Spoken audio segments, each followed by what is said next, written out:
भोजपुरी के बारे में क्या, भोजपुरी अपना music company Bhojpuri world wide record Bhojpuri 32 million हो गए हैं। जितना जितना बोलो तनी हाँ उनका हम फारसी के बारे में बोलते नहीं है, भोजपुरी के बारे में बोलते नहीं कर रहा हूँ। World wide record Bhojpuri music company world wide record का एक मेरे जीवन में योगदान बहुत है।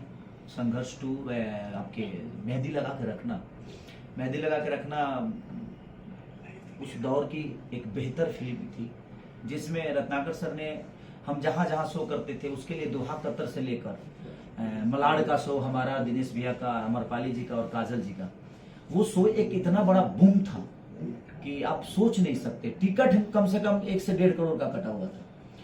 टिकट पे लोग आकर और हमारे शो को इतना एंजॉय किया और उसमें हम लगातार इस गाने को चलाए, सरसों के सगिया से।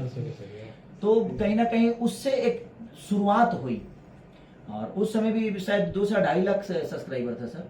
हाँ, कुछ उतना ही था। वर्ल्ड वाइड का भी 200 बहुत कम ही सरकार उस समय भी बहुत, लेकिन उस सिनेमा ने हमें भी बहुत बड़ा किया और सर का ऊर्जा ने अपने कंपनी को बड़ा किया। तो ये भी अपने काम को लेकर बड़े ईमानदार व्यक्ति हैं और जो भी इस धरती पे अपने काम को लेकर ईमानदार है वो कभी पीछे नहीं हो सकता, क्योंकि जिंदगी में हमें बड़ा हम खुद नहीं करते हैं, हमारा काम करता है। इसलिए हमें अपने काम को फोकस करना चाहिए और किसी भी प्रोड्यूसर की, अगर हम आर्टिस्ट है तो प्रोड्यूसर और डायरेक्टर का दर्द हमें समझ के काम करना चाहिए, ताकि 2 पैसे वो मुफ्त में आते नहीं है। अगर वो पैसा दिया है तो हमें टाइम से काम करके और अपनी भाषा को क्या बेहतर दे सकते उसके लिए काम करना चाहिए। ठीक है, फाइनली एक सवाल मेरे पास है जो दर्शकों का है, अगर नहीं पूछूंगा तो बेईमानी हो जाएगी। हाँ।